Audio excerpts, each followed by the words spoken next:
Keller teater on üks väga võrratu teater, mis on siin juba teist hooaega vist Eesti teatrimaastikul toimetamas ja minu meelest on Keller teater leidnud väga toreda koha siin Eestis, nende väga paljude teatrite hulgas ja leidnud väga mõnusalt endale oma koha, oma niši, mis on olnud täitmata, nii et ma arvan, et see hoone ise on lummav ja salapärane ja ka see teater, mida siin tehakse, on selline põnev ja maagiline ja seda igal pool ei tehta.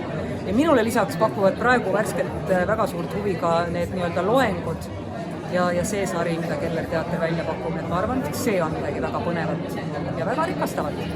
Põnevusteatri all võiks ju mõelda, et etendused on pigem sarnased või üheülbased ja aetakse taga miskisugust põnevust või õudust.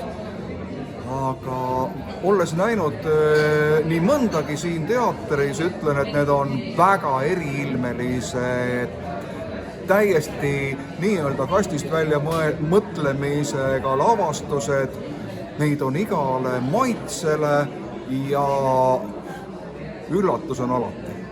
See on ääretult õdus koht, siin on väga hea aura, tunned ennast vaatajana väga mugavalt.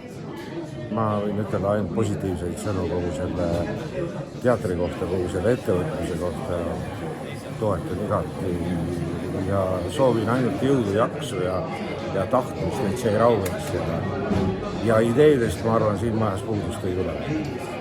Igati positiivne.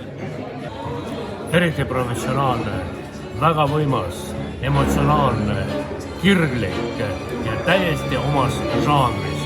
Õudust on nii, et külmavärgid tulevad peale.